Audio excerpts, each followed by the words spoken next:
A very good evening to all brothers and sisters in the Dhamma.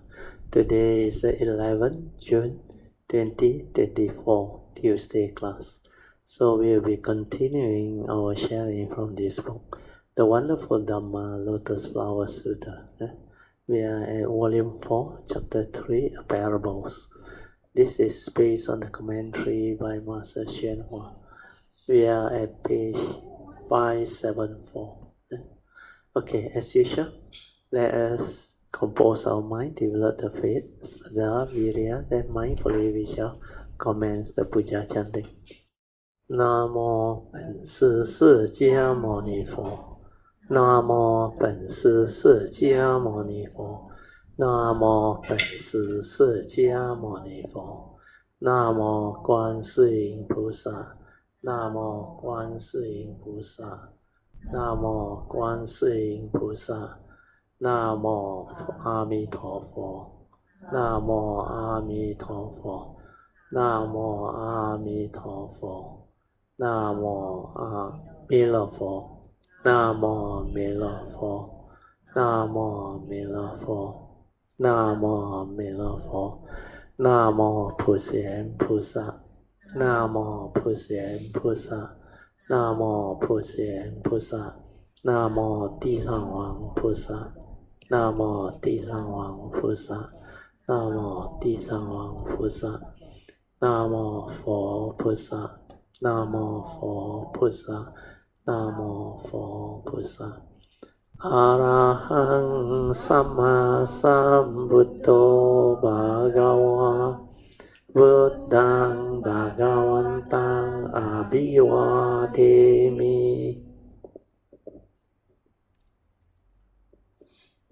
Swakato Bhagavata Dhammo Dhammang Namasami Supatipano Bhagavato Sangha Sangho Sanghang Namami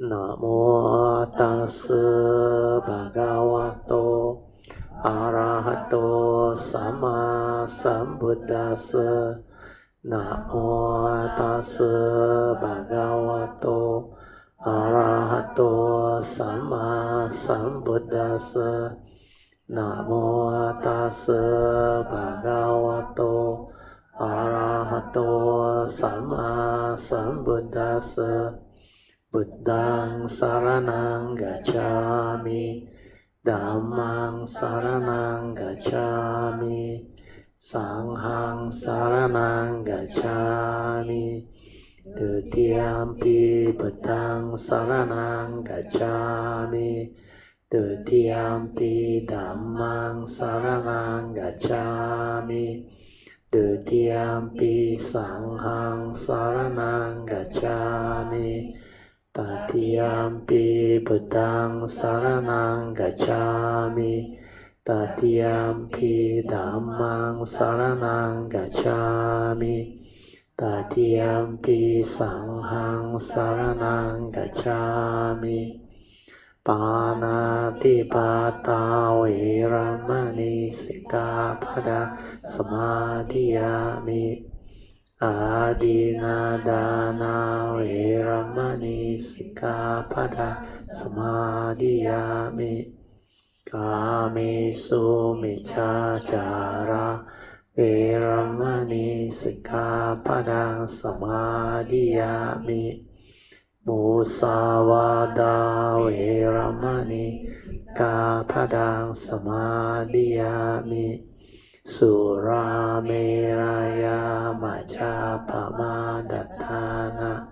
Veramani Sikkhapada Samadhiyami Ganna Sarapaditena Dipena Tamatang Sina Diloka Dipang Sambuddhang Pujayami Tamonudang Ganda Sambara Yutena Dupena Hang Sugang Hina Puja ye puja niyantang, puja bhajana muttamang, vanna ganda guno petang, etang kusuma santatin, pujayami munindasa, siri pada sarorohe, pujemi badang kusumena nena,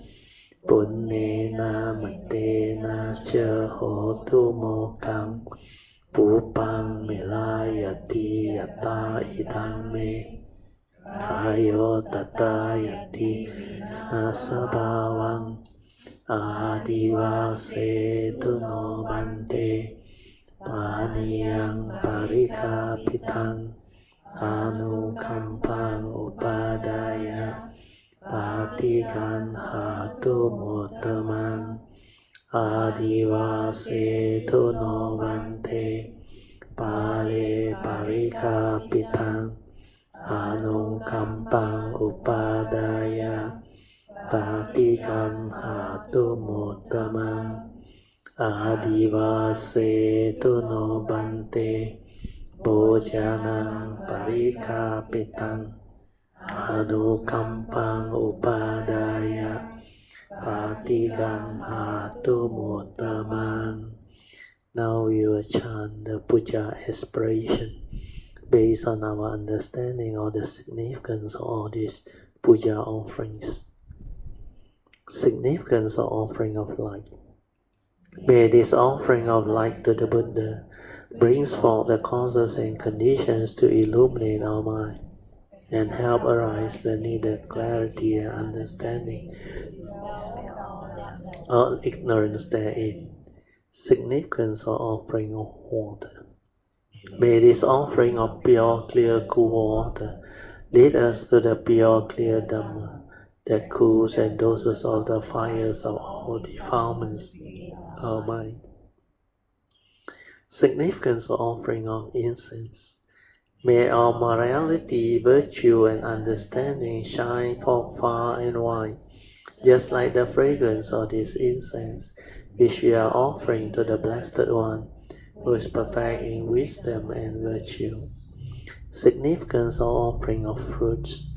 May this offering of fruits remind us of the Dana Parami of generosity and the fruit of our karma, so that we will diligently strive on with heedfulness to attain the path and fortune as soon as possible.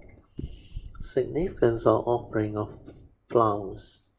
May this constant offering of flowers to the Blessed One strengthen our faith and constantly remind us of the impermanence of this body, so that we will diligently and sincerely strive on to cultivate Sila, Samadhi, and Panya, leading to ultimate liberation, the born-free Nibbana, making of overall aspiration. By the power of all these merits born of these offerings, may our spiritual faculty of Saddha, Virya, Sati, Samadhi, and Panya be further strengthened until they become balas or powers, sharing and transfer merits to all beings. May these merits be shared and transferred to all beings without exception, especially to those who have the condition and affinity to receive them. Sadhu, sadhu, sadhu. Okay, let us pay respect to Puja. Badang pujemi. Dhammang pujemi. Sanghang pujemi. Just remember to develop the four support to help you develop this inner awareness within. So the first support is very simple. Relax body and mind. Just feel yourself soothingly relaxed. When you are relaxed means you are at ease. You don't have a problem. Physically and mentally at ease, peaceful. Then maintain awareness. Whatever arises, aware. Because as a human being or a living being, we have a physical body with the senses. Then there is a consciousness trapped inside. So upon contact of this conscious mind with the sense bases, together with the respective sense data, it will trigger off the respective sense door consciousness. So the moment you become conscious before the knowing, you just maintain awareness. Whatever arises at any of the sense bases, any contact between your sixth sense door and your physical body, with the external sense data and your conscious mind, just maintain awareness, just aware, finish. Aware, finish. So the second support maintaining awareness is very simple when you understand. Just maintain awareness, just aware, whatever happens, aware, aware, aware, finish. Don't allow the thought to continue, just like you are dead, just aware. Maintain the awareness, don't fall asleep. But if you are very tired, you need to rest your body and sleep, and go ahead.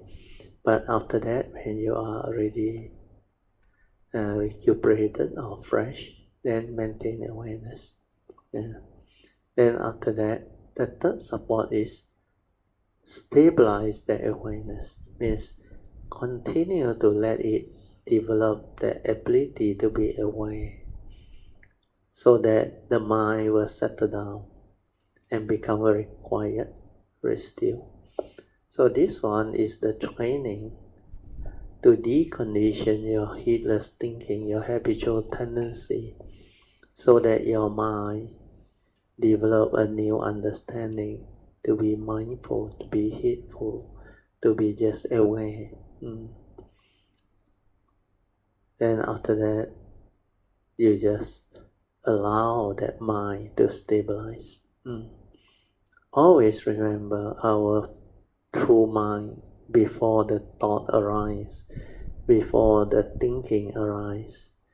It is just silent, complete silence, without thought. The silent mind without thought is your true mind, your meditative mind, your inner awareness nature. That one, it is just aware. No thought, no knowing, nothing. So when you have that understanding, then whatever arises, just let it be. Let it return to its original state of tranquility, stillness, and inner awareness. So continue to relax, maintain awareness, and stabilize the awareness. Then once the awareness or mindfulness stabilizes, you become sensitive, you become attentive, and through that silent inner awareness and attentive mind, you will understand many things. You can see things as they are. You can observe with the silent mind, means the silent observation of the truth, the reality. Then do not allow the memory, the thought process, the views, the opinion, the conditioning and belief system to come in and interfere with your thought process. When that one comes in, it will stir your mind. It will create all the mental movement and activity. And the stirring will create emotion, mental states. So this is all part and parcel of the mundane mind sankara activity. And when they are active, you cannot be mindful. Your mindfulness is an awareness before the knowing, before the arising of thought, before the arising of the aggregates of mind. Is the pure stillness, the awareness nature within. So develop all this understanding, then try it. Okay. Then for those who already know how to do it, your stability of mindfulness is already there, then very easy. Then you can stay at your heart area and develop the fourth support, trust. Means trust your inner nature, your pure awareness nature, to develop the understanding, the movement, the activity. Just silent, completely silent, relax, maintain awareness, and let it move on its own. That is trust. Means trust your own awareness nature to do the meditative movement. No more interference from your thought process, from your mundane thinking or activity. Okay, then you will be able to understand many things and you will make progress. Okay, now I will set the alarm for 30 minutes so that you all can continue with your awareness-based meditation to develop the stability of inner awareness to meditate. Okay, you all can slowly, mindfully come out of meditation. Try to maintain whatever inner peace, inner calmness, inner awareness that you have developed for as long as you can. Invocation to the Devas. In this universe, in the entirety, let the deities or Devas come here. Let them hear the good teachings of the King of Sages, which gives heaven and release, Nibbana. This is the time to listen to the teaching. This is the time to listen to the teaching. This is the time to listen to the teaching. Samanta Chakawalesu Atra Gachantu Devata Saddamang Munirajasa Sunantu Sakamokadang Dhamma Sharing ayang badanta. Dhamma Sharing ayang badanta. Dhamma Sharing ayang badanta. Namo tassa bhagavato arahato samma sambuddhassa.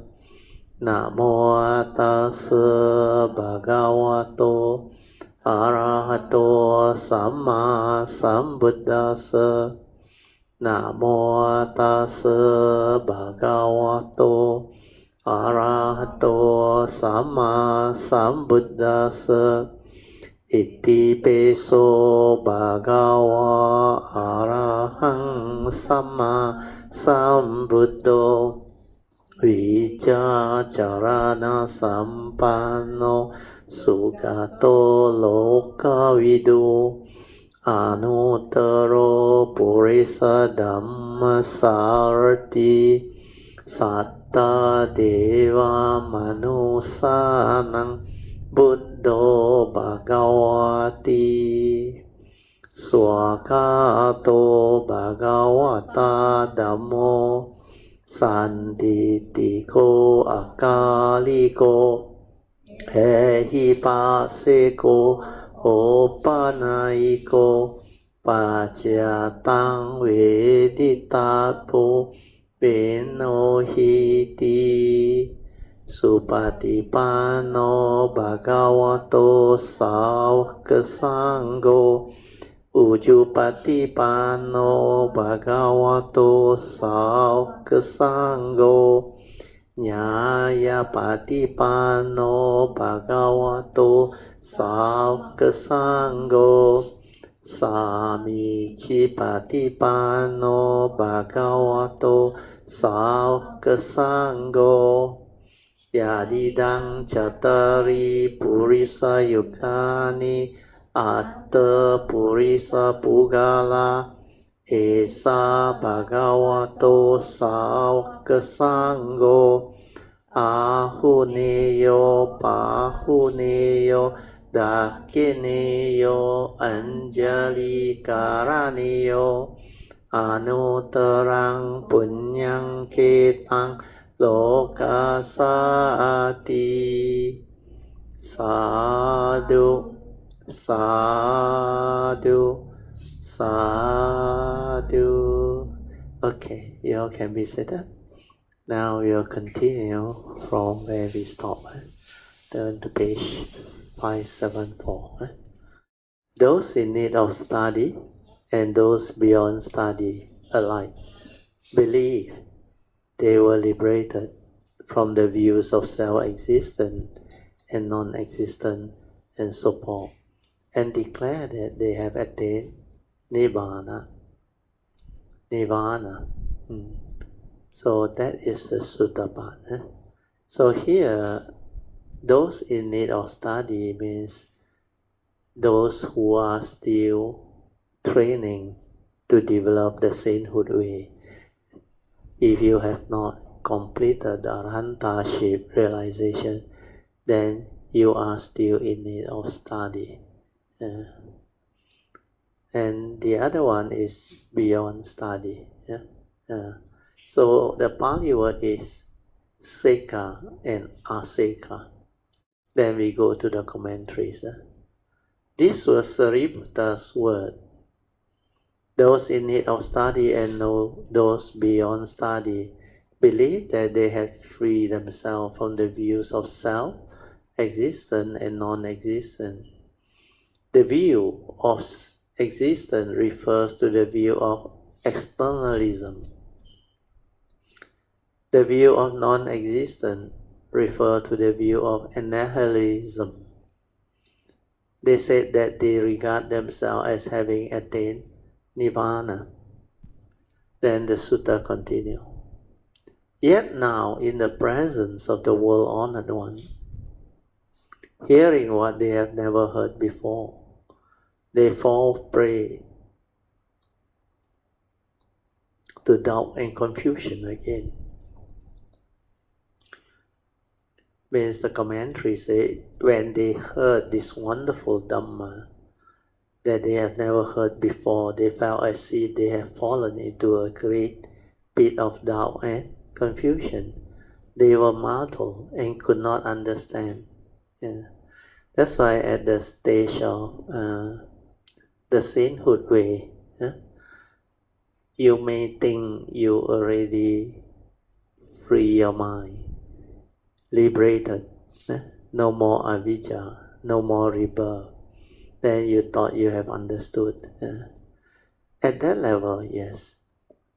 So what happened is, when Sakyamuni Buddha teach the supreme vehicle Dhamma, then they realize there are a lot more other understanding they have yet to develop.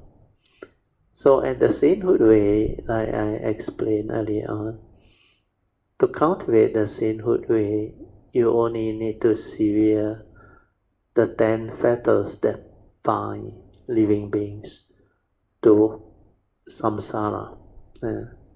So these 10 fetters, they are very powerful, especially the first 3 fetters.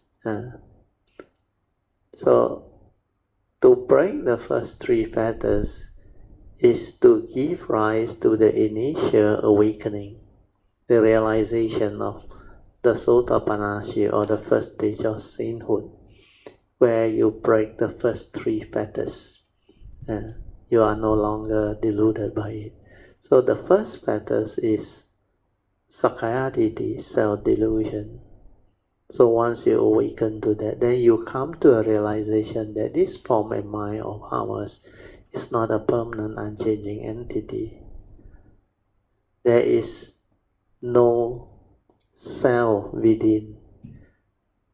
The entity is not a permanent, unchanging entity that you can grasp onto, cling onto, hold onto, and say, this is me, this is I, therefore all this can be mine.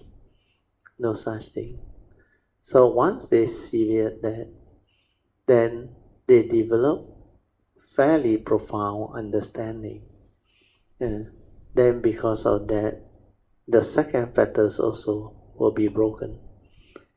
So the second fetter is belief in rites and ritual.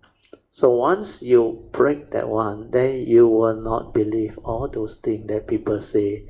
You die already, you will go to what and become what. Then that understanding will liberate you. Means no more holding on to what people tell you, the rites and the ritual, like the medium or the bobo or whoever tell you you die already, whatever. That Sotapan will know there is no such thing. There is just a form of mind going through the karmic process, finish. Then whatever that takes the form of condition arising, causal phenomena or samsaric process is not a permanent, unchanging entity that you can cling on to, grasp onto, or hold on to and say, this is me, this is I, therefore all this can be mine. Then the third factor is your doubt in the triple gem. Means the faith in the triple gem will always be there. Then you will understand that the triple gem is the only refuge. There is no other refuge. Then after that, you continue your cultivation. Then as you continue to develop progress, then you will start to develop the ability to attenuate sensual desire and ill will. Means your emotional tendency of sensual desire and getting angry, ill will, craving, desire, all this like has been attenuated, means less latent already. It doesn't affect you like before already. Then you will realize the second stage of sainthood. So the fourth and fifth fetters, they are sensual desire and ill will. So at the stage of Sakadagami, or what we call the second stage of sainthood, you only manage to attenuate these two negative emotion, positive and negative, So these are sensual desire and ill will. Then only when you can root it out, sensual desire and ill will, when you can completely root it out, then you realize the third stage of sainthood, which is anagami. But to realize arhantaship, there are 5 more fetters that you have to break free from. And these 5 are quite difficult to break free, especially the next 4. The 6th and 7th fetter is attachment to form jhana and formless jhana. 四禅八定. So 四禅 is the first 4 form jhana. Then the next 4 are the arupa jhana, the 八定, the 8th type of samatha mind state. The first 4 are the form jhana, 1st, 2nd, 3rd, and 4th jhana. They have their characteristics. Then you go beyond the form. You realize the form jhana. The formless jhana. First one is the formless jhana of infinite space. You realize that. Then infinite consciousness. Then the 3rd formless rhyme of nothingness. Like there is nothing.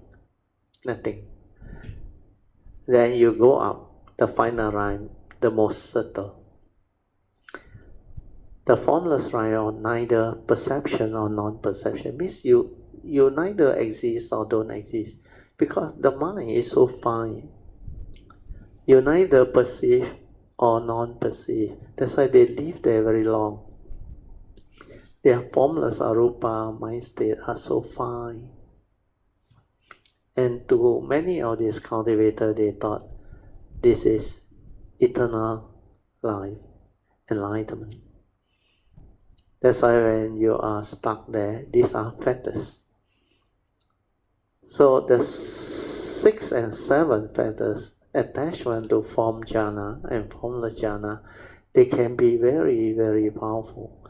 Especially those who do samatha, one-pointedness, energy field, concentration, type of training, meditative training. Then they will get attached and cling on to those two.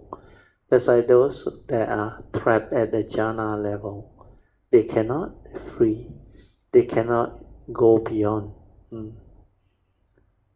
Then after these two, you can free from the 6 and 7, there is the 8 fetters. The 8 fetter is, they call minor conceit, mana, M-A-N-A.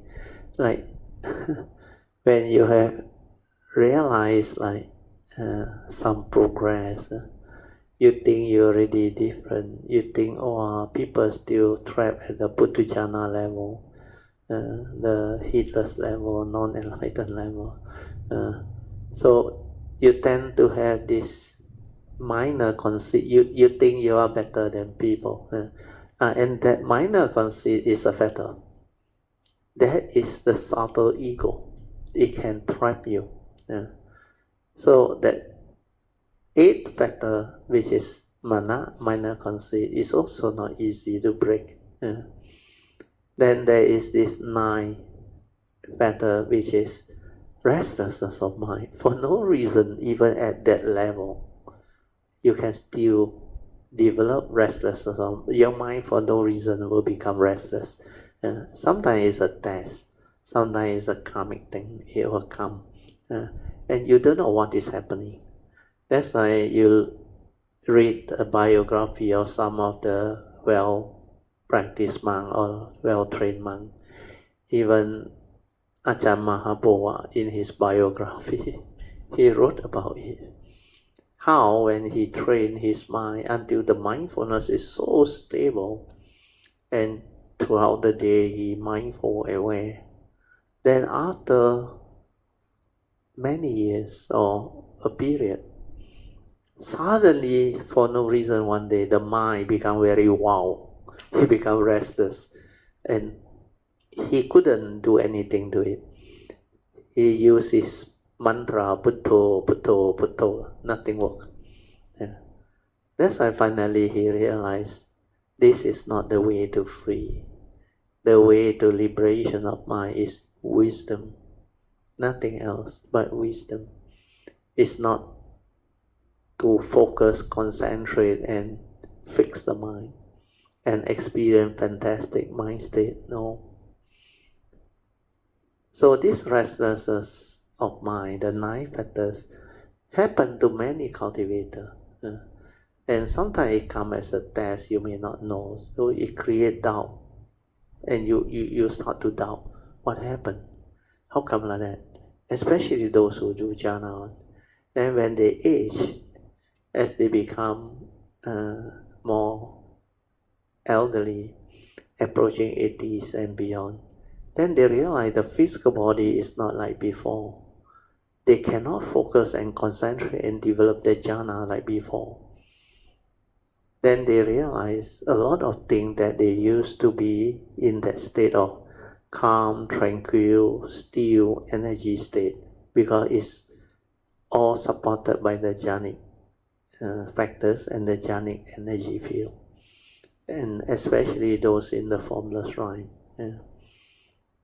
Then they start to doubt, they start to panic, then they don't know what happened, then they don't know what will happen to them when they die. And at that old age, their physical body become very weak and it's very different. But for those who are in the formless rhyme, jhana, arupa, they maybe can maintain that mind state because the physical body doesn't concern them when they are in that mind state, the arupa jhana. So they can stay inside there. Then when they pass away, they will take birth up there. Those Brahma line and beyond. So if you take birth beyond the Brahma line, you will take birth in the 4 arupa loka, formless line. Then within the 16 Brahma line, they are the cultivator that have developed the first form jhana until the 4th form jhana. Then there is a few of this rhyme they call the pure airborne, where anagami reside. So that one is a pure airborne, means the Arya, the anagami, third stage of sainthood, they reside there. They stay there. So what we are trying to explain here is like this Sariputta, after he heard what the Buddha taught under the Supreme Vehicle, and he developed the understanding, then he starts to understand that at the sainthood way, the provisional teaching where you cultivate the sainthood way, he said those under training means Seka. Aseka beyond training means Arahant and beyond. Even these two, at that stage where they are in the preliminary sainthood way, they think they have gone beyond the understanding of self, non-self, existent and non-existent. They have that thought. Actually, to a certain extent, it's quite true. They realize that there is this anatta nature. There is no such thing as a permanent, unchanging entity. Even at the first stage of sainthood, they can understand that. But then, their understanding of the whole cultivation and the training is very superficial. Means they haven't even touched that nature, the awareness nature, the true nature. That's why they cannot understand a lot of things. So what they perceive to have realized is just the anatta nature, the empty nature of existence. He know you, he know me. If you go back to the sutta, then you will understand why Sariputta said all those things. After that is the next part of the sutta already. Okay, we read on. Good indeed, O honored one. I hope that you will explain the causes and conditions for the sake of the fourfold assembly to clear away their doubts and regards. This is where Sariputta actually requested Sakyamuni Buddha to explain further and clear their doubt. So the commentary continue.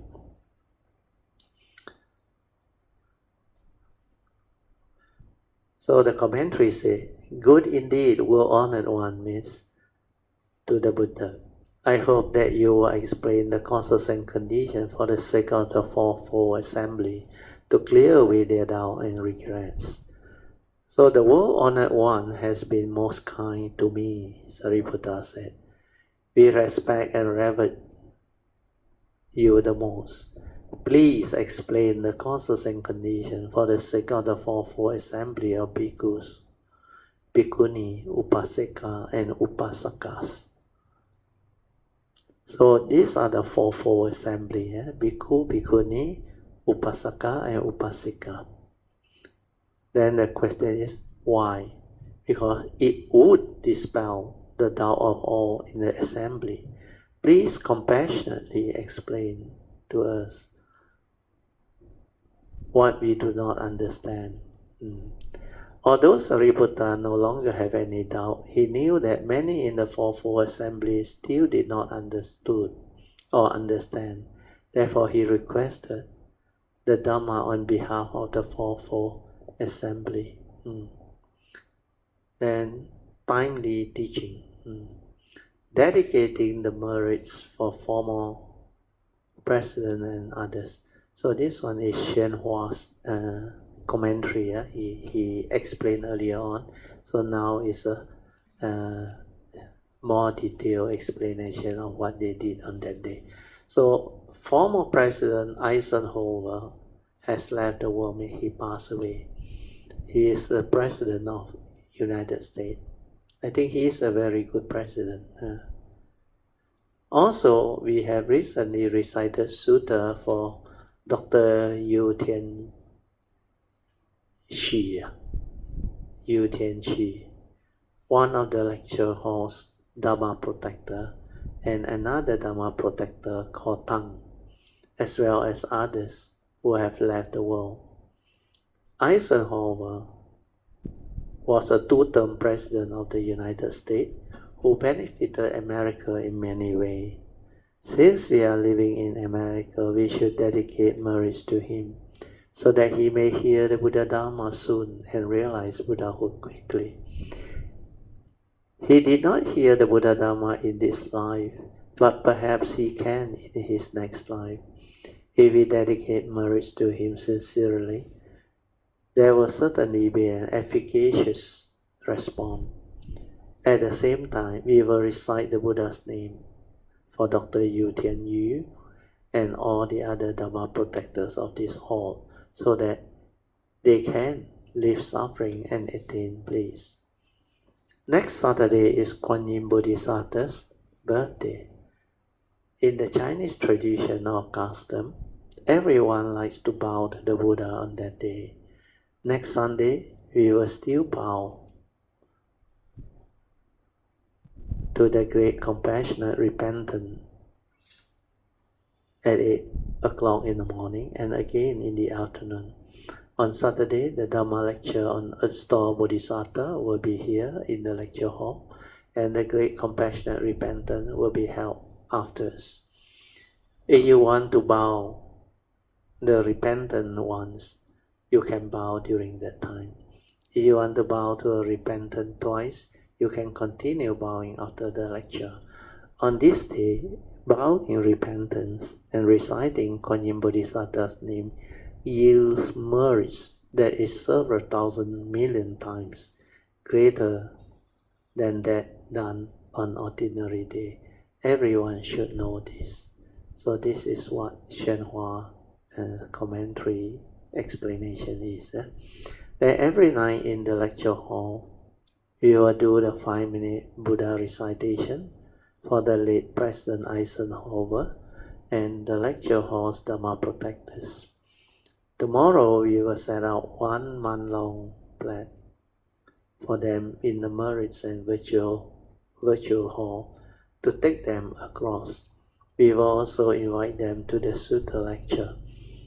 They did not hear the Sutta while they were alive, but now that they have passed away, they can come to the lectures. In the future, when they understand, they can also leave the suffering of birth, old age, sickness, and death.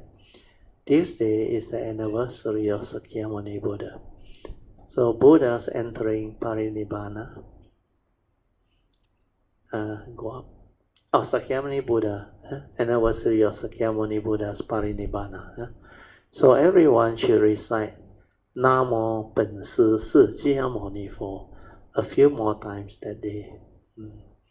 We shall now recite for President Eisenhower. So that was Xuanhua. Then we move on. So G2 is the answer. Opening words, teaching by parables, then the encouragement of faith and propagation. Okay, we go to the sutta, the opening words. At that time the Buddha said to Sariputta, "Have I not said before that all Buddhas, world-honored one, expediently teach the Dhamma by means of various causes and conditions, analogy and explanation for the sake of Anuttara Samyak Sambodhi? All of these teachings are intended to teach Bodhisattvas.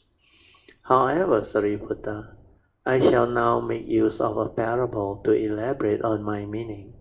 For all who are wise gain understanding through the parables. So this one is exactly like what we went through in the early days. The preliminary teaching, the provisional teachings, is the Theravada traditions, Four Noble Truths and its three turning, and all the essential Dhamma that spin off from there. Yeah, these are the important preliminary teaching about that teaching itself. Yeah. But the cultivation part, which is to realize Sama Sambuddhahood or Anuttara Samyat Sambodhi, that one is very extensive and completely different from the provisional teaching. That's why that part, the Mahayana had all the sutta and the reference, and that one is very long, very long. So here, the Buddha Sakyamuni explained to Sariputta.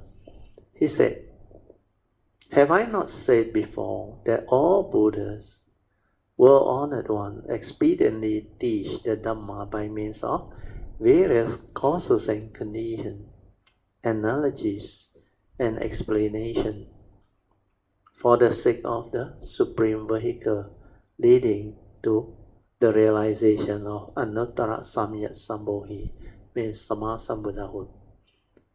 All of these teachings are intended to teach bodhisattvas after that, and so that they walk the path to Buddhahood." Then he said, "However, Sariputta, I shall now make use of the parables to elaborate on my meaning for all who are wise, to gain understanding through the parables." So now we go into the commentaries. At that time, the Buddha said to Sariputta, "Have I not said before?" The commentary. When Sakyamuni Buddha heard Sariputta request the Dhamma on behalf of the Fourfold Assembly to resolve their doubt, he asked Sariputta a rhetorical question, implying that the Buddha had told him before that all Buddhas, world-honored one, expediently teach the Dhamma by means of various causes and conditions, analogies and explanations. So these are the provisional teaching. Means all Buddhas throughout the 10 directions use various skillful means, expedient devices, teaching on causes and conditions, analogy, and clever explanation, to teach through expedient Dhammador for the sake of Anuttara Samyat Sambodhi. Means the Dhamma are all spoken for the sake of nothing else but the unsurpassed, complete, perfect awakening, the supreme vehicle teaching. All of these teachings are intended to teach Bodhisattva. Means these various causes and conditions, analogy and explanation were used skillfully to teach Bodhisattvas. The previous passage contained a slight reprimand. What is the reprimand? The Buddha was gently admonishing Sariputta for asking for information that the Buddha had already provided. The word, however, takes the sting out of it and reassures Sariputta, "You are a good child, you are very wise." So all this, the preliminary teaching, the expedient device and whatever, they are actually to prepare those of the sainthood way to continue with their cultivation to go the Bodhisattva way, thereby walking the supreme vehicle way. So like what we have gone through, after 2016 I started sharing the Bodhisattva way, the Bodhisattva vow and all, where causes and conditions arise. Then initially, for most of you all, the first time you heard about it, in fact I heard a lot of feedback also. They told me, "This is Brother Teo, actually in the past, I am very contented with sainthood way. Even can realize Sotapan, and now I'm assured maximum 7 births I will become an Arahant. So no more coming back, no more rebirth, free. But then later on, when causes and conditions arise, then they start to have different understanding. Then they start to request. Then they explain to me in the email to me, they say, well, till in the past, I'm very contented with sainthood way, even Sotapannachi and now. I never even dare to think of going the Bodhisattva way. We are too long, he said.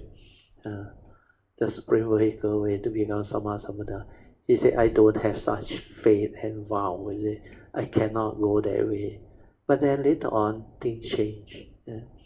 So as you develop better understanding and causes and conditions, and you encounter great beings, your understanding also evolves and you become different. Then as you listen, the understanding deepens and transforms you. Actually, it's not what the thought tell you, like I always explain. You will go beyond all those that the thought tell you. Oh, the sainthood way is very fast and solve my problem. No more coming back, no more suffering, no more rebirth. It's as if you escape. But then you do not understand the bigger picture behind. What life is, what existence is. Although it's not real, but there is such thing as life, existence. That's why in the Heart Sutta, Kuan Yin Bodhisattva mentioned, when you realize true emptiness, life take a turn, become meaningful, beautiful, and existence become wonderful. Zhen Kong Miao Yu. True emptiness is wonderful existence. So all this understanding, they will fall into place. That's why the Buddha said, all the initial skillful means, expedient device, and all the preliminary teaching, they are meant to prepare the Bodhisattva who finally will walk this way to realize Sammasambuddhahood. So all these are to prepare and train the Bodhisattva. So now we start to develop more and more of this understanding. But when you really understand the supreme vehicle way, you will never turn back. Because it's so rewarding, like I explained. And it's so much more extensive. And you can understand completely the whole of life, both mundane and supramundane. The secret of life and whole of existence, the creation, the manifestation, and what this universe is all about, and how all this can become possible. So all this is what we call the uniqueness of the Buddha Dhamma. Okay, I read on. However, Sariputta, I shall now make use of the parable to elaborate on my meaning, for all who are wise gain understanding through these parables. Wise ones are able to understand the principle through the use of parable. Okay, teaching by parable, analogy of the elder. The parable as a whole, they have subsection. So the Buddha set forth the parables. First is analogy of the elder, the analogy of the house, the analogy of only one door, analogy of the 500 people, analogy of the fire breaking out, the analogy of the 10 of children. Okay. Then specific analogy, correlating the parable with the Dhamma, and finally the verse. Okay. Analogy of the elders. Sariputta, suppose that in a country, a city, and a village, there live a great elder, aged and worn, of limitless wealth, possessing many fields, homes, and servants. Sariputta, now I am going to give you a parable, or use a parable to illustrate the wonderful Dhamma for you. Suppose that in a country, a city, or a village, suppose indicates that there is hypothetical. A country is an analogy for the rhyme adorned with true rewards, which is where the Bodhisattva live. A city is an analogy for the rhyme with residue, attained through skillful means, which is where those of the two vehicles dwell, means the sound hearer and the Pacceka Buddha. And a village is an analogy for the rhyme where the enlightened ones, together with the unenlightened one, which is where you and I now live. The Buddha dwells in the pure rhyme of eternally tranquil radiance. As you know, a country is wide, stretch of land with boundaries in which the citizens dwell. It extends for a great distance, and its boundaries define a large area. A city is a region ruled by a minor officer. For example, San Francisco and New York are cities. Cities define areas of intermediate size, neither large nor small. Villages are small town or hamlet. They are the smallest community. A country represents a rhyme adorned with true rewards. A city represents the rhyme of residue. A city represents the rhyme with residue, attained through skillful means. A village represents the rhyme where the awakened live together with the unawakened. So these are the analogies. Suppose that in a country, city, or village, there lives a great elder. The great elder is an analogy for the Buddha. From a worldly perspective, the elder is endowed with 10 characteristics. His lineage is honorable. This is not the same as the Chinese way of asking someone's name. What is your honorable surname? Asking, what is your honorable surname? Does not imply that the person has an honorable lineage. For worldly people, having an honorable lineage means being born into nobility or in the household of an emperor, a prime minister, or a Kshatriya in India. They are what they call caste system.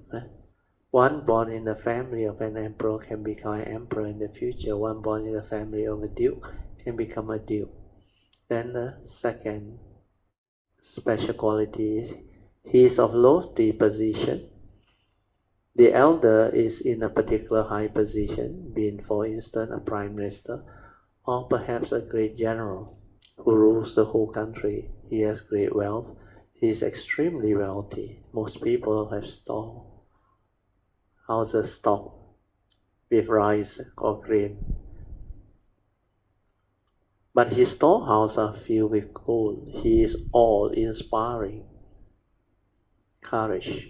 His majestic appearance makes people stand in awe for him.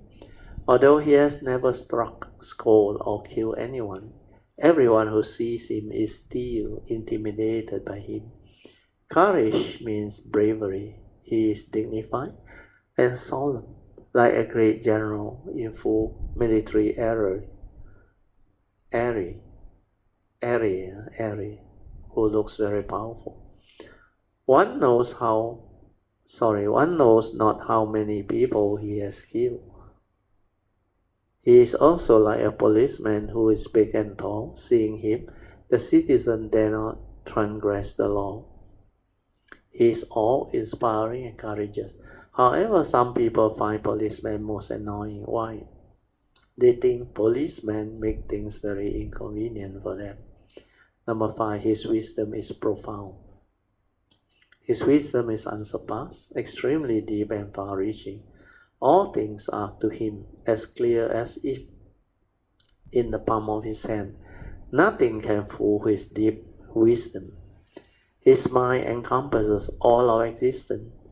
He knows all skillful means and surprising tactics. He is outstanding Different from ordinary people, he is unusually intelligent. He is advanced in years. He is very old. But the older he gets, the stronger he becomes. The older he gets, the healthier he becomes. He is a model for people, a leader for them. Number 7, his conduct is pure. His conduct is extremely lofty and pure, like a flawless piece of white jade. There is a saying in the Book of Songs, a flaw in the white jade sculpture may be fixed by grinding. But a flaw in speech can never be put right. If there is a black spot on the sculpture of white jade, you can slowly polish it away. If what you say had a flaw in it, there is no way to take it back. His integrity is such that ordinary people could never measure up to him. His courtesy is perfect. The elder is polite to everyone. He would never be rude. He has good manner towards whether rich or poor, noble or ordinary. He treats people appropriately and with courtesy. If a friend comes, you may invite him to have a meal or have a cup of coffee. This is called treating people with courtesy. Treating people with courtesy needs to be done just right. For example, if your friend likes coffee, you treat him to a cup of coffee. If he likes soda, you treat him with soda. In general, you want to treat people with whatever delights them, not as a means of flattery, but out of courtesy. Then number 9, he is praised by his superior. It is not unusual to receive praise from one's subordinate, but it's rare to be praised by one's superior. However, the elder is in fact praised by those above him. Then he is a refuge for his subordinate. Those beneath him rely upon him and respect him. He is honored by all within the 4 seas. This is like the Chinese saying, all people within the 4 seas are brothers.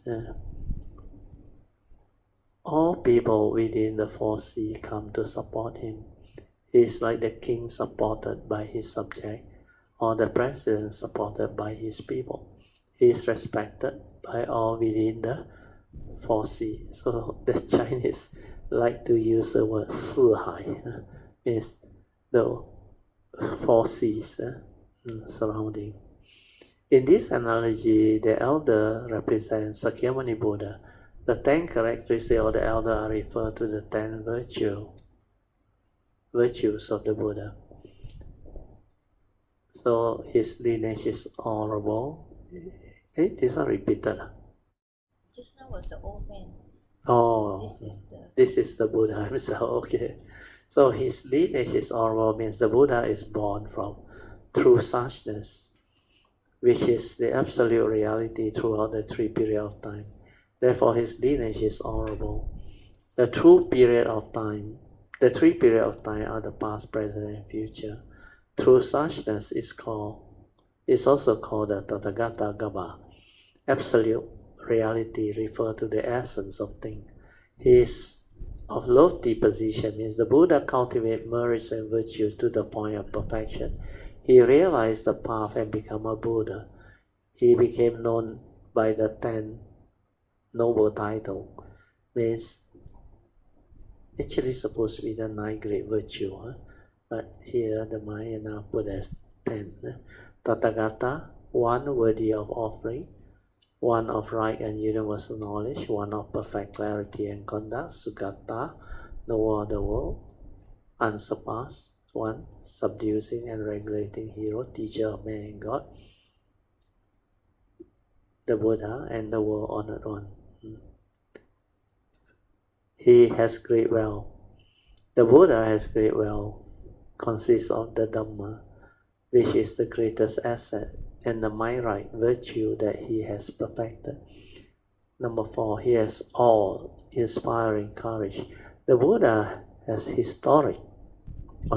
heroic courage and great power. He can subdue demons and control orthodox cult and heretics. How does he do it? He uses his 10 power of wisdom The wisdom of discerning right and wrong in every situation, the wisdom of knowing the karmic result throughout the 3 periods of time, the wisdom of knowing all the stages of dhyan, liberation and samadhi, the wisdom of knowing the superior and the inferior potential living being, the wisdom of knowing the interests and inclination of all living beings, the wisdom of knowing the condition of living beings, the wisdom of knowing all future rebirth of living beings, the unobstructed wisdom of the heavenly eye that knows the future rebirth and death of living beings and their karmic reason, the non-outflow wisdom of knowing past life, the wisdom of knowing the permanent elimination of habitual tendency. With this 10 kind of wisdom, the Buddha is mighty, heroic, and all-inspiring. He can subdue all the heavenly demons and unorthodox cults. Number 5, his wisdom is profound, replete with 3 kinds of wisdom within one thought. The Buddha understands everything. By cultivating the contemplation of emptiness, he attains all wisdom. By cultivating the contemplation of the truth of the provisional, he attains the wisdom of all things in proper discernment. By cultivating the contemplation of the middle way, he attains omniscient wisdom. Within one thought, the Buddha has 3 kinds of wisdom, giving him the ability to understand any situation. He is advanced in years. The metaphor of advanced age refers to the fact that Sakyamuni has already realized Buddhahood countless eons ago, not just in this life. Therefore, the Brahmana Sutta says, I have come to this Saha world 80,000 times. This indicates that the Buddha has realized perfect awakening many eons ago. And according to the Tiantai school, these 3 kinds of wisdom result from the 3 contemplations of emptiness, the provisional, and the middle way. All wisdom developed from the contemplation of emptiness. The wisdom of all things in proper discernment is accomplished through the contemplation of the provisional. Omniscient wisdom results from contemplation of the middle way. According to the Fo Guan Dictionary of Buddhism, the Ta Zi Tu Lun, Great Treaty of the Perfection of Wisdom, Facsimile 84, chapter on 3 kinds of wisdom, say, all wisdom is the wisdom that perceives the common characteristics of all phenomena, namely the characteristics of emptiness. This is the wisdom of the sound hearer and the Pacceka Buddha, Savaka and the Pacceka Buddha. Then the wisdom of all things in proper discernment is the wisdom that perceives the individual characteristics of all phenomena, in particular, all kinds of different methods of correct path. This is the wisdom of the Bodhisattvas. 3. The omniscient wisdom is the wisdom that fully fathoms both the common and individual characteristics of all phenomena. That is the wisdom of the Buddha. Okay, we move on. Then number 7, his conduct is pure. The Buddha's 3 modes of karma, all accord with wisdom. All of the Buddha's deed accord with wisdom. All of his speech accord with wisdom, and all of his thought accord with wisdom. He never makes mistakes or errors. Number 8, his courtesy is perfect. The Buddha's heart is as vast as the great sea, flawless, perfect in deportation. The Buddha has 3,000 all-inspiring modes of deportation and 80,000 of secondary diminutions. Number 9, he is praised by his superior. Sakyamuni Buddha is praised by all Buddhas, the greatly enlightened one of the 10 directions. All Buddhas are equal. There is no differentiation of superiority or inferiority. But since the Buddha of the 10 directions became Buddha a long time before Sakyamuni, they are, so to speak, a little older in years than him. Therefore, it is said that Sakyamuni is praised by his superior. Number 10, he is a refuge of his subordinate. All living beings of the 7 experience take refuge with the Buddha. There are different ways to explain the 7 experience, but here I will follow the Tiantai tradition, which explain them as the 7 vehicles. The vehicle of the human, the vehicle of the gods, the Savaka, Pacceka Buddhas, the Bodhisattvas of the Tipitaka teaching. Go up further. The vehicle of the Bodhisattva of the interrelated teaching, and the vehicle of the Bodhisattva of the distinct teaching. So these are the 7. These 7 vehicles are also known as the 7 kind of worthy ones and 7 experience. The living being of the 7 vehicles come to take refuge with the Buddha. There are 4 ways to explain the sutta. One may explain them in terms of cause and effect, or causes and conditions. In terms of teaching, in terms of the original and the derivative, or in terms of contemplation of mind. To explain in terms of teaching means to analyze the doctrinal principle. Does it belong to the Tipitaka teaching, the interrelated teaching, the distinct teaching, or the perfect teaching?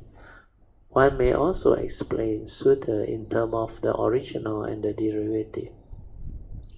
The original refers to the foundation or source, whereas the derivative refers to the specific manifestation.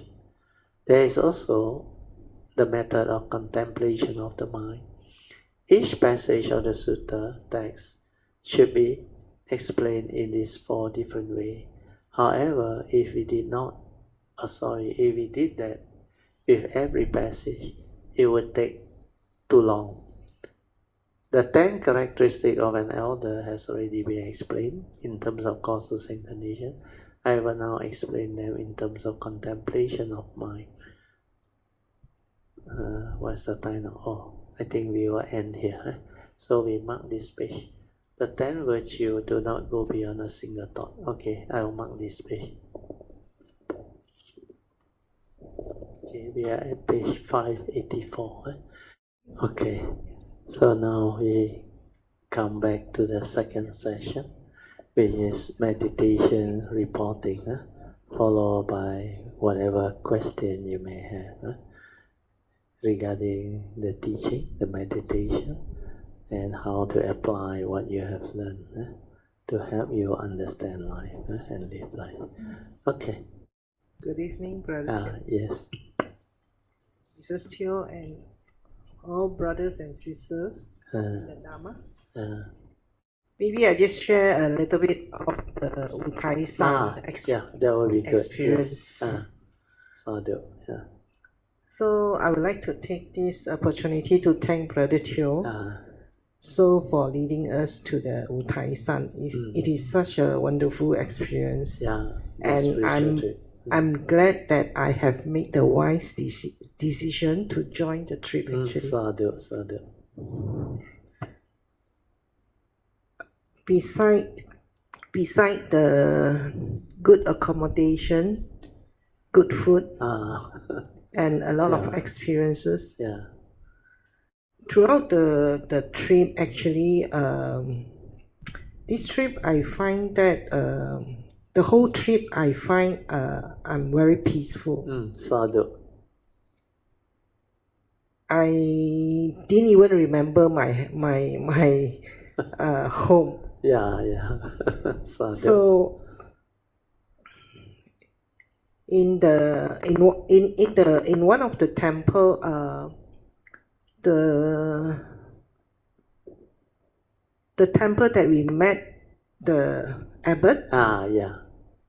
So when we chant the Sing Jing, the moment I felt very grateful that suddenly that I find that in that condition that we are able to be there, and then when we chant the Sing Jing, because of the gratitude, suddenly my tears just flow, you know.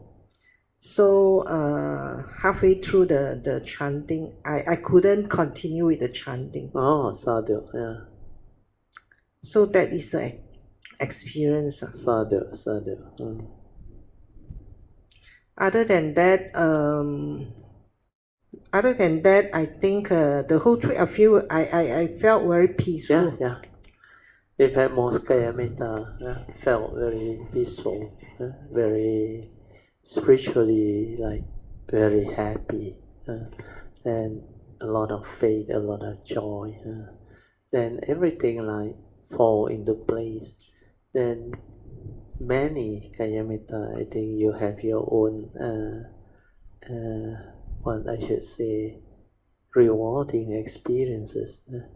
Even I saw quite a number of your PG and a few others when we recited the Xing. At one of the temples, Sis Poh Lian, so graceful doing that movement in front. Then PG also said, if the chanting of the Xing continue, he sure a lot more mudra, everything will come out. So all this is what we call different encounter and manifestation that the individual Kayamita has from the past. That's why you will develop that ability to connect and the affinity to respond accordingly. For your case, I think it's very beautiful. But that temple is a Kuan Yin temple. That's why somehow the abbot also, I think, felt something. They heard our chanting. Then he came out and he was looking at us. And the lady nun, the one that's supposed to help out at the temple. So initially when we went in, he very strict. He said, no photograph inside. Cannot do this, cannot do that. But then when he saw the abbot come out, she was full of joy. So she like want to introduce us to the abbot. And the abbot was like, where he felt something. Then he wanted to know who are we and where we come from. Then later when we explained, then he knew, I think. That's why he volunteered to invite us into his place. But because of that condition that day, the weather, everything was so beautiful.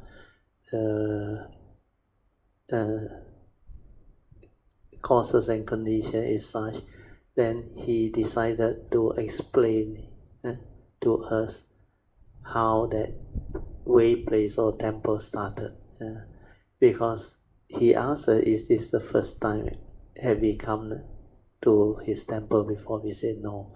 So he said, okay, if that's the case, you all stay here, I will explain. Then he took the trouble to take us around, explain everything. And he was full of joy too. And out of, I think, gratitude and affinity, he even consented to us taking photo with him.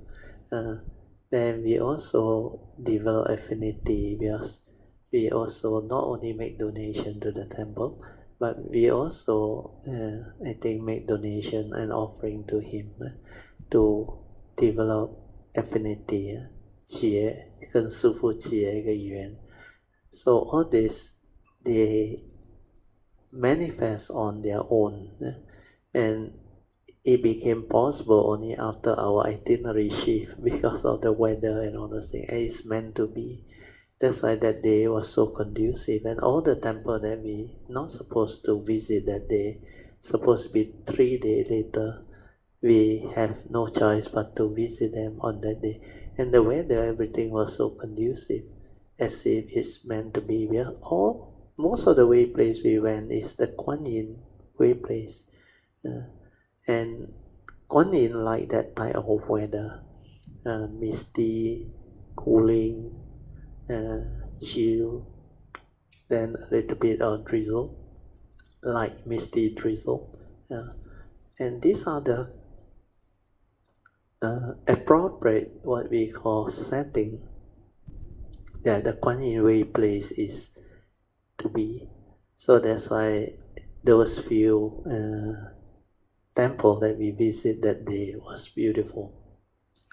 Then the other one was at Da Tong, the Hsuan. That is a very good temple too. Then later on, when we arrived at Uthai-san, of course we went to a few of these temples which are equally good and beautiful. Then the one that we visited at Zhong Thai, Nan Thai and Pei Thai, they were also very beautiful.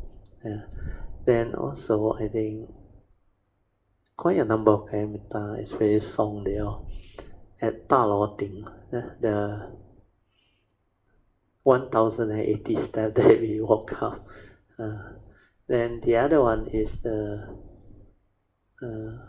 was it Puja Ting or what? The earlier one we go through the back door, do you remember? Then there were a few other temples also meant to be very beautiful. So all this, when you go on spiritual trip, where you have the faith and the past affinity, you can really develop the what they call the affinity and manifestation that will arise because of your affinity with that way, place, and the nature's energy. Sometimes the great beings, nature's affinity and energy, and most of you will develop the sensitivity of mind because of your faith and your mainly is faith and virya.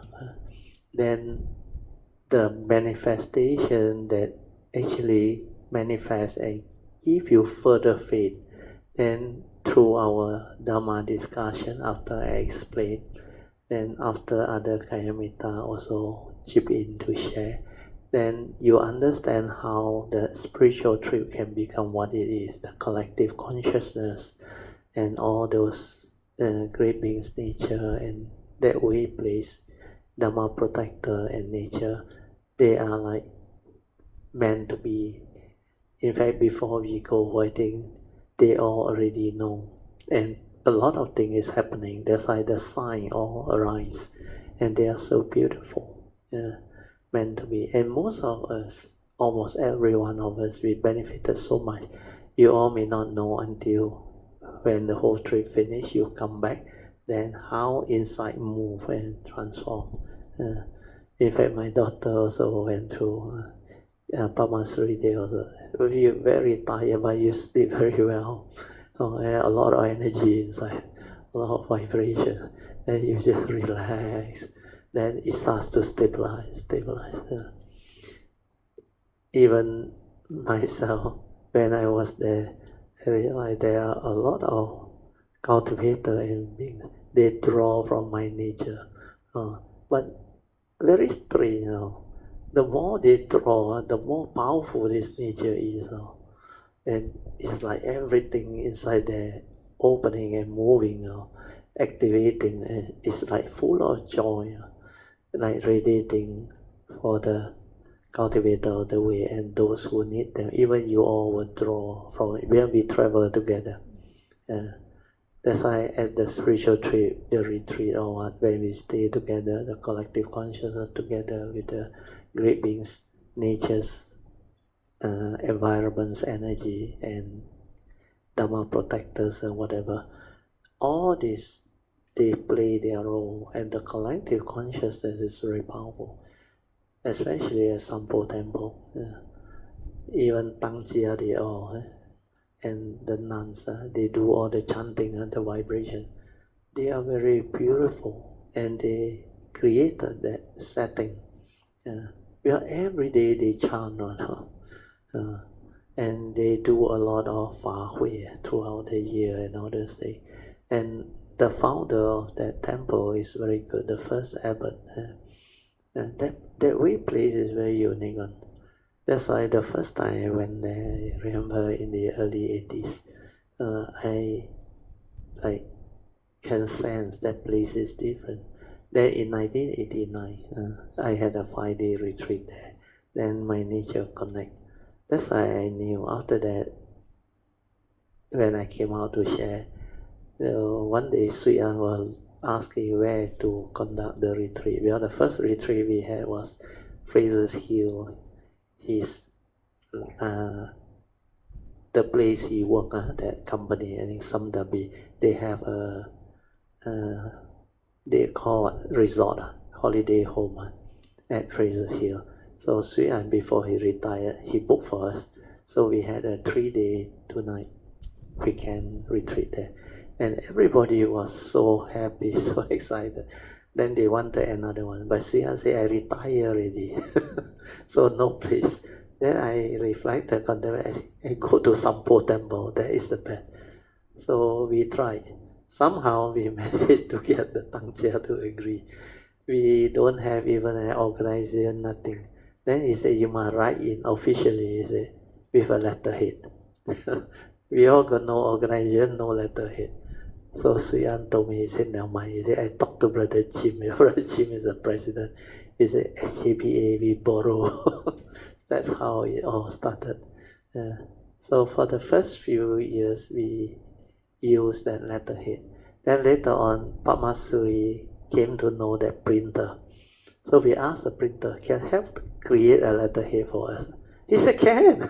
Then he printed for us. So we had, but we never used, seldom used. Only recently, I think the last 2 or 3 retreats, we use our own letterhead to type and send in. The format is still the same. We also know the format.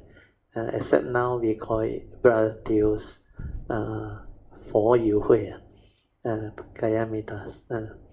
So the address is my house. So it's all meant to be. So everything now is sorted out. So you all don't have to worry. So we are legal entity, official. So all this, sorry, Elsie, I take up too much of your time. Now you continue. Anything else? Yeah, I find the energy there is very strong and very unique. Throughout the trip, I didn't really feel tired. Yeah, actually. you won't be tired one. Yeah. Even though we walk a lot, you feel a lot of joy, a lot of energy. You remember Song Share, when he walked up the temple and come down, the mindfulness came, and he can recall all the teaching that I gave on the daily mindfulness. Then he experienced them all, and he understood exactly what I meant at that time. So all this can happen. It just unfolds. He was just walking down from that temple, and quite steep, I think. But he was able to be in that state of mind. So very beautiful. Yeah, just like the way Elsie also experienced them. Because when we travel together on the bus and we stay at the same hotel, we visit all the temple together, our collective consciousness is very different, especially for us cultivator with the faith and the understanding. And all these are your parami, your merits, your wholesomeness. And this one, with money also you cannot buy one, because you have to have the affinity to be there with us as Kayanamita, and you must have the causes and conditions to manifest accordingly. So my nature understands how to benefit the other Kayanamita. That's why I set up the Kayanamita fund, even though a lot of other Kayanamita didn't manage to join us or go, but they are part of the Kayanamita wholesomeness. Our Kayanamita donate. Our Kayanamita fund donate the bulk of the common pool fund donation. And everything that we do, all the wholesomeness, we use the common pool fund, the spiritual trip common pool fund. That's why it benefited them. that all my teaching material, all the retreat things that we need for whatever sharing or what, only Kayamita Fund can donate towards that thing. Then we make a lot of wholesome donation and contribution using the Kayamita Fund to a lot of activity that my nature know is useful, and we will do it. And this one will benefit Kayamita, especially the Sampo Temple retreat. Our common pool fund, every year we got a lot of surplus. We donate a lot to the temple, minimum 10,000 ringgit a year per retreat. And the last retreat was exceptional, where we collected a lot more. We donated, I think, 12,000 or what. So the Sifu also likes us a lot because he know we understand, and there is a lot of joy. But that temple do a lot of very wholesome things.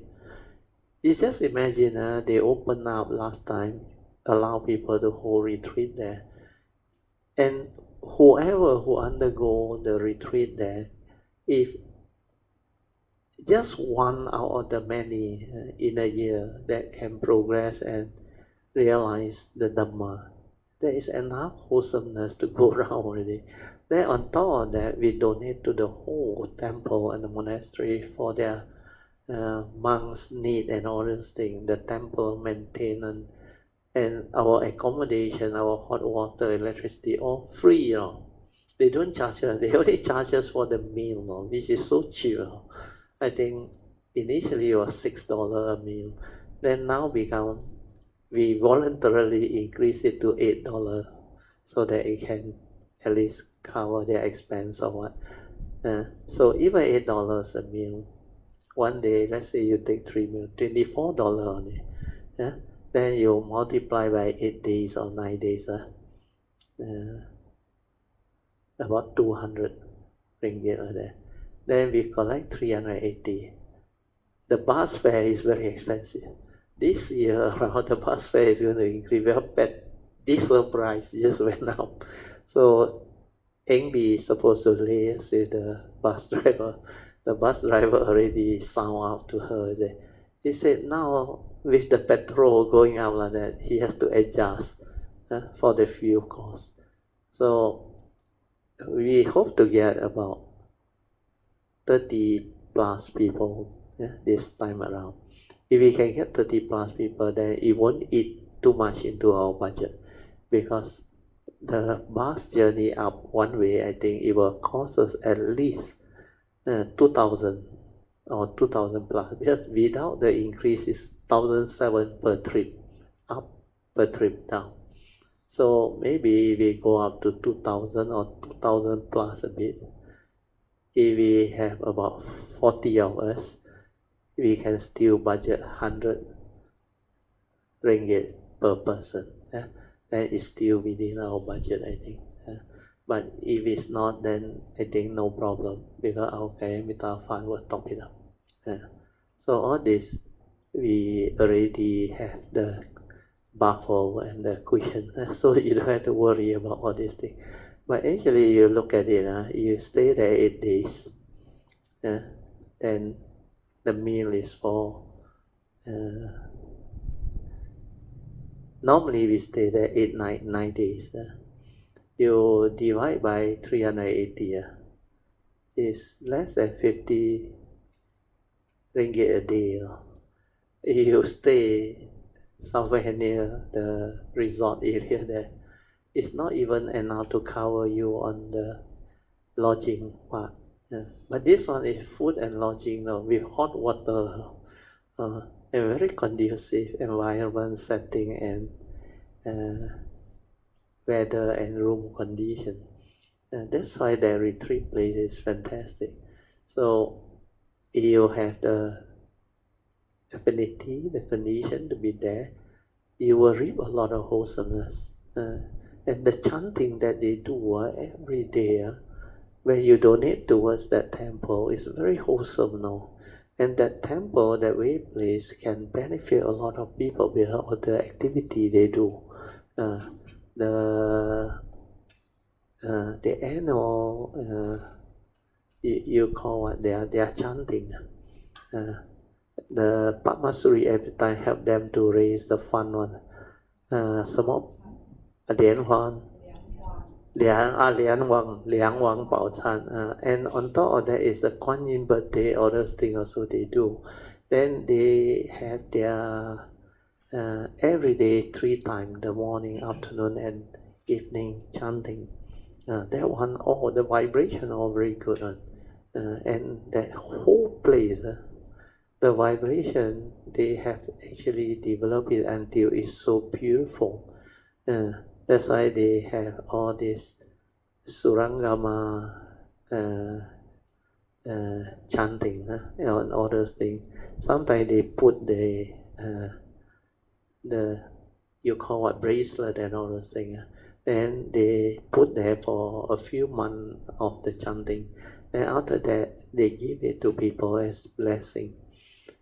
The previous abbot before he passed away, that retreat, I don't know why. I think he sent something. He gave us a lot. No, he develop affinity. So he passed to me a lot. So I give to all the guy until now.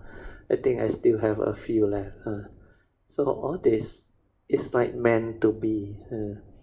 And those abbots that actually were there, they did beautiful job. And every now and then they got activity, They raise fund, they really do things. You remember the 2 stupa in front of the temple there? Most of it donated by us also. We were given the opportunity. And we were lucky actually. We get to know Deng Xiong Sifu. And Deng Xiong Sifu through the Tangjia let us know. And also Padmasuri have affinity with Deng Xiong Sifu and Tangjia. So they coordinate and let me know. Then I make the decision to support them, which is very wholesome. That's why everything is meant to be. So this type of wholesomeness, even if you got money, very wealthy, you cannot get to do one, you understand? If you don't know them, you don't have such affinity, they don't simply accept one. Especially the stupa thing. We actually didn't know until Deng Xiong Sifu told us during the retreat. Then he checked with Tangjia. He said, can inform relative they all and ask them whether they want to partake in the donation and offering. Then Tangjia said, yeah, sure. Then she told us. Then we raised the bulk of it. And during the MCO, they don't have much support during MCO. But we all lucky, we non-stop, we supported them. That's why they're very grateful. And now they told us the last 2-3 years, no retreat except ours. They only let us do the retreat because they trust us because of the COVID and all this thing. Yeah, Elsie, you continue before I take up all your time. Yeah, another 12 minutes. Yeah, overall it's a very beautiful. Yeah. A very amazing, trip. Wonderful, and especially memorable trip. I think everything falls into place beautifully. Yeah. Even PG also doing fine. Yeah. The whole trip. Yeah. Despite the tough journey. Yeah, correct. Yeah, good evening, Brother Teo, Mrs. Teo, and all Kamitas. Very beautiful trip. Yeah. Because too long I don't travel with Brother Teo, so before the MCO end, I say wherever Brother Teo go, die I will go. So Wu Tai San, I have no doubt lah, no need to think. Oh, when he pop up, just go. Yeah, this time no need to apply leave. Yeah. I think I remember the cave. Yes. When we do the chanting, what I can feel is like, because there are many tourists there, right? So we just don't care. We just group together and do chanting of Lotus Sutra. Yeah. What I can feel is like when we start the chant, the sound very harmonized, and we are like engulfed in energy. Our own group. Own group. The collective consciousness very strong. Very serene. Very serene. Very strong. Yeah. We also dare not to chant very loud, but it's very serene. We tone down. That's what I feel. Another place is the I think in Wutaisan city, where the temple has a variety. Even I can read Mandarin, I also don't know which temple and which temple end of the day. So I think the temple where the Kuan Yin have the father and mother. Where the abbot come out and see us. So I was reciting on my own of Heart Sutra, and I read very fast type, not the singing like me. So when I finish one round, I say, oh, not enough. I go for the second round. And halfway of doing, I got this urge to say, must ask Brother Teo chant Sing Jing. So I continue mine. But by the time I finish up to 2.5, I hear Brother Teo say, let's chant Sing Jing. So there's also the place that we chant Sing Jing. And I think this temple, and I think probably following temple is also Kuan Yin, where I hear. In fact, that morning a lot of Kuan Yin temple. Yes. A lot of Kuan Yin temple.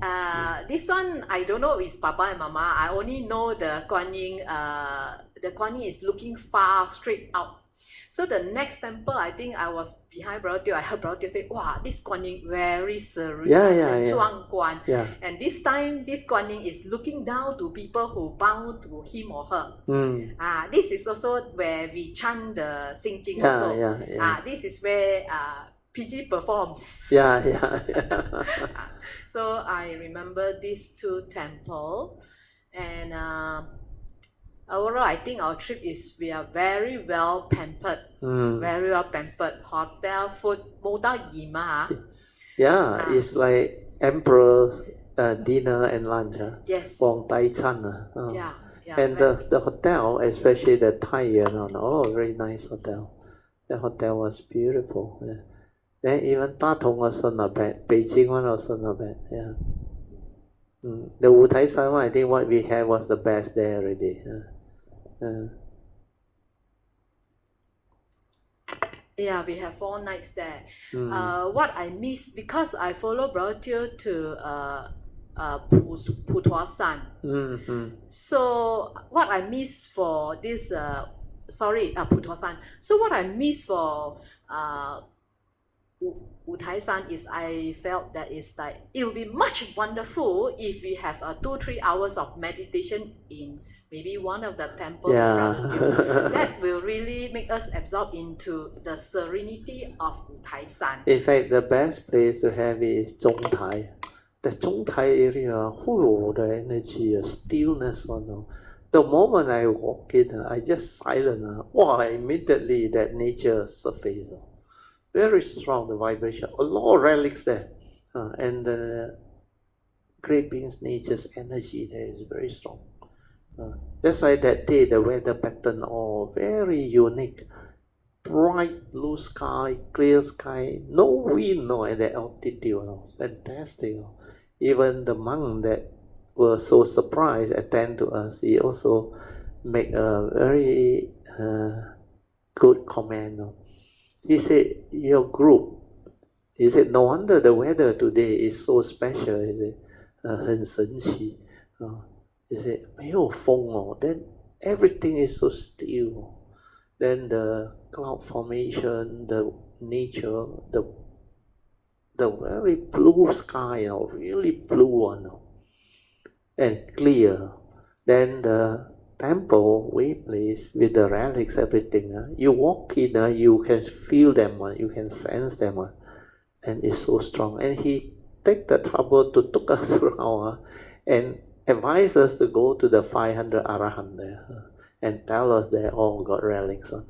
Then there is one big one inside Maitreya. He climbed up the thing and took the thing and blessed everyone and let us took the photos. Then he showed a lot of Kayamita, how to take the manifestation from the sun. He said, you can see. He said, you can see. You take out your handphone. He asked a few Kayamita. And a lot of Kayamita took out the handphone. And really, they got the shock. He said, this one, it must be, the people must have that parami and auspicious nature to manifest this type of thing. It's a very rare incident. Not easy to see all this. and with the weather, everything, the nature fall in place. That's why that monk that took us around is very kind of him. Then he wanted to create affinity. You know what he said? Not? He said, you all must offer incense. And he took the trouble to light the incense and give to each and every one of us, 24 of us, 3 each. Then later on 1 each. Then candle also 1 each. And never ask us to donate or what. But anyway, we donate later on. So a lot of things is like meant to be. Then the candle, we not supposed to offer at a special place where there are bigger candle inside there, on a confined area, enclosed area. There was a nun inside there, I think, in charge. So when we went in, the nun said, 不可以放, 不可以放, you cannot put here. Then the monk told her, 没事啊,可以放, 可以放. Then finally he consented and let us all offer the candle there. Then we were full of joy. That's why meant to be will be. So all these are very beautiful. So Sis Poh Lian, your wish may come true. We go and do it at Sampo Temple. Ayo, brother, Sampo Temple no kick off. I see. Because I cannot kick. No, I cannot kick. I should be gonna kick. Brother, I got this image in my mind. The Zhong Tai. Yeah. I can't remember which door. Actually, the monk, whether it's the apple or another one, he actually pushed open the door for us to go in. Yeah lah, that is the monk lah. Morning we arrived. Yeah lah, he felt very strange. He wants to know why. Why the weather like that?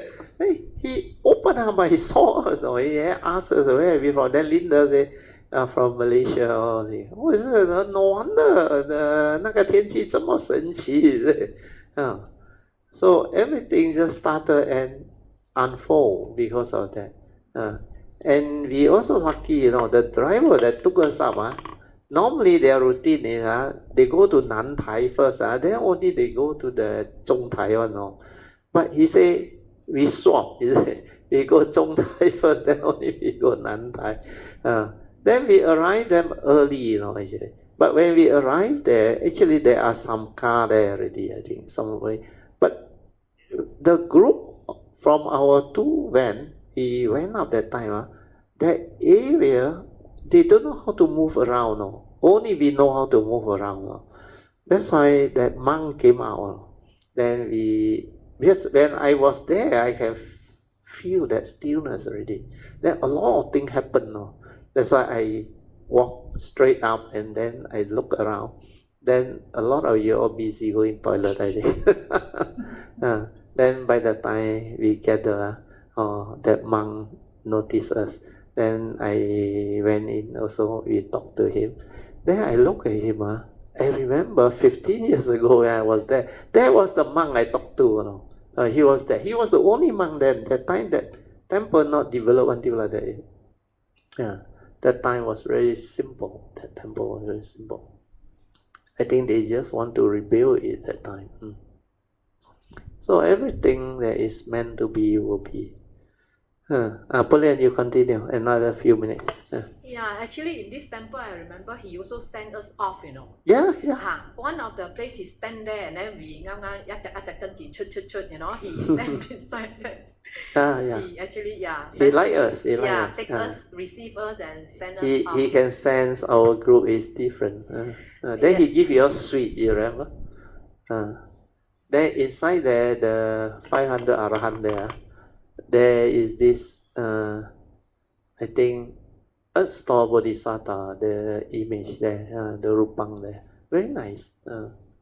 So a lot of this great being statue, the manifestation and all those things, it's like meant to be. Then the young monk asks you for foreign currency, you remember? So a lot of you pass him foreign currency. So this is how affinity can be established. Okay, Sis Poh Lian, sum up. Brother, I find that our temple visit, many of them are very rush. So we hear bow there, bow, and then call their Bodhisattva, Buddha name until one time we say, after calling the name, bow already say, "Ayo, 给我丑了." Then you see the Chinese character. Why you worry? Your faith, your respect is more important. You can call that person wrongly, like sometimes you don't know who that person is. Uncle that's all. Or auntie because it's your heart, understand? When you pay that respect, is more important. Because sometimes we may not know what the Rupang represents. Like the Buddha say, you pay respect to the Buddha Rupang. What is the significance? It's not that the Rupang is very special. Understand? You call to mind, understand, the great virtue and wisdom of Sakyamuni Buddha. So that great being's nature, their virtue, you pay respect to that one. You recall to mind, develop the faith, then you pay your respect. The name is not important, understand? Their cultivation, their nature, and you develop that gratitude towards them. Thank them for all their blessing, protection, and guidance, and determine to cultivate the affinity. That's why you pay respect. Then you develop the gratitude. Then you request for their continuous blessing, protection, and guidance in the future, so that all this can develop into something very beneficial for your cultivation. Then when your time comes, you will benefit others too. So it's your time to benefit others. So all this, you play the role of cultivator, great beings, then continue to benefit other beings. So all this is what cultivation is all about. When you develop the understanding, you go through all this phase by phase, phase by phase. So initially, like you recall when you are born, when you are young, you don't know anything. Then later on only you encounter the Buddha Dhamma, then you meet with a lot of bogus one, then finally only you come to the right one. But if you have your past cultivation, you become very different. Like my this segmented life, how I come, very different. Everything just fall into place since birth. I can sense already something. My nature I know already. I'm not normal. I have a unique nature. When I was very young, I already knew I was different. That's why after that year, 1971, I think I was in Form 5. When I start looking at the sky in the middle of the night, in the open ground, then the stars, everything. Then I asked, who am I? What am I? At that age, then suddenly inside my heart, the answer come out. You must meditate to understand. Oh, okay. I don't know what is meditation. Then after that, the following year, I received one book. What Buddhists believe, written by Chief Reverend. That book, straight away, no need to search already. I saw the Four Noble Truths. I straight away, my heart drawn to it. I said, this is the right one already. No need to search it. But nobody can have that type of understanding to summarize everything into just Four Noble Truths like that. The whole of life, both mundane and supramundane. Okay, we end. So let's, yeah. Brother Teo, I want to say, on behalf of all Karmita, this trip, Brother Teo 也是有一点年纪了。那么我们这个 trip 假如你没有去肯定不一样，不像现在。Definitely. If 你没有去，我们全部去罢了organize 给我们就没有这样美丽，就没有这样 interesting。A lot of things cannot happen. 因为我们有我们的老师，我们的代哥带着，so probably 那些 app 全部都可以 feel， 也是因为 Brother Teo 带我们。Yeah, all this you have to understand because it's meant to be, will be. Otherwise, it's very different. In fact, a lot of people they experience when I'm not around, when they go on their own, a lot of things become very different. Last time I used to go with Cindy and Mossy to Thailand, you remember? We didn't. That time you all haven't joined us yet, but Mrs. Ho, they all know. So the three were all very beautiful and all. But then later on, because we also didn't really join them for the other future. We have other future trips they organize on their own. They go on their own. But a lot of them were my Kayamita. Then there was one of them who came back and told me, one of the three, they get into trouble. The bus was stopped. Then they came to know that Mossy don't have a license to lead people. And they want to fine them 100,000 baht now. Then a lot of problems. There are a lot of things not smooth and all that. But that is what nature is. I'm not saying just because I was not there and things become. No, it's the condition is such. When you don't have the affinity, the conditioning, the understanding, and the whatever causes and conditions set in place, the spiritual trip cannot be like the way it's supposed to be. You need to have those understanding, and then the decision I make are very different. Then the itinerary, you all don't know. Pamasuri, they all discuss with me. Then they all look at it. Then I suggested, at first the 5-way place, the Uthai, one day they want to complete all. I say, let's see how. I've been there before. I say, cannot. Minimum 2 days, so we split.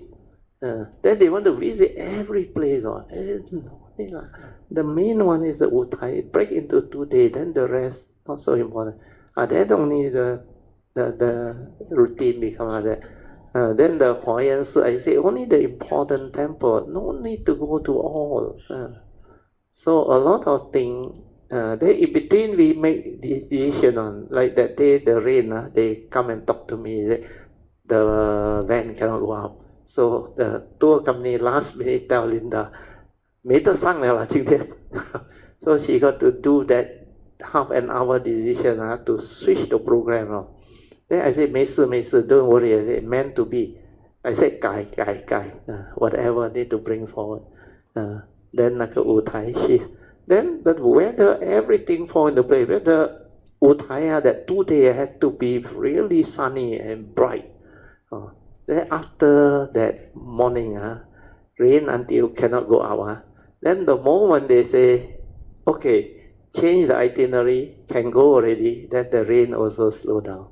Then when we reach there, it becomes like misty, light drizzle, very conducive, you realize, and the whole day, the weather very conducive. Then the next few days, sunny like anything. Then until Beijing also no problem with weather, everything. So when I went to Xinjiang also, the place supposed to be very bad one. The temperature there and all those things. But when we were there, out of that 12 days, almost 10 to 11 days sunny. Very beautiful weather. Then there was one place where we go, a lot of buses were. Then we were actually trapped, cannot go out. Then the Taoyu also worry. Then luckily that the person who actually organized that lady, he know the China guy, and he pay higher price for them to charter the bus from the government.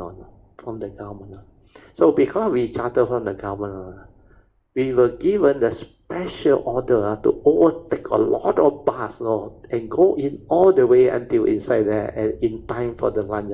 Otherwise, 3-4 hours, long queue. Because just after the October, don't know what, the one holiday in China, very long.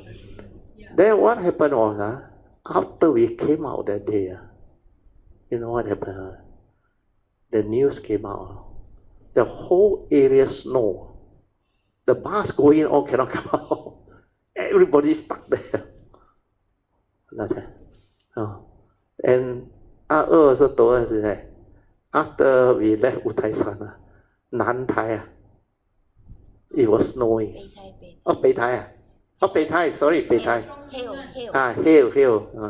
Beitai. He said, 那个冰什么冰炮 So a lot of this stuff thing would happen.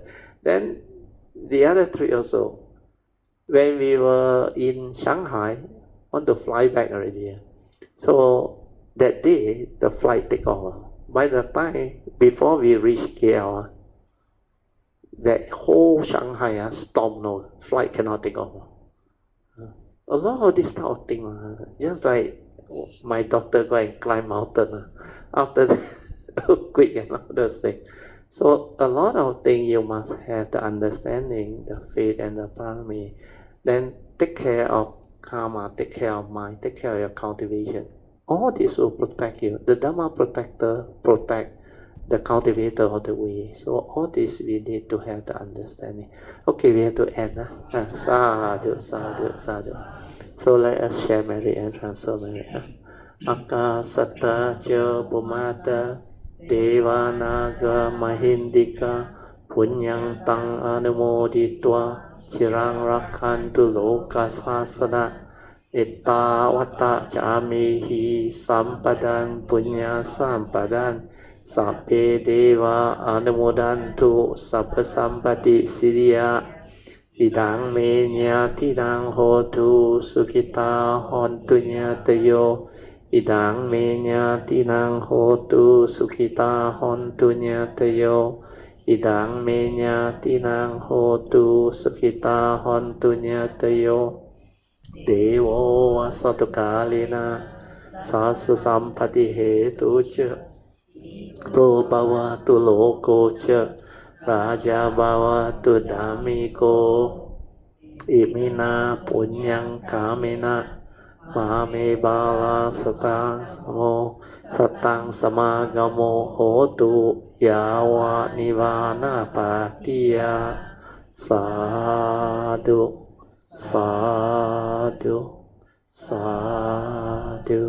Okay, you can now pay respect mindfully to Lord Buddha, Guanyin Bodhisattva, and all the worthy ones.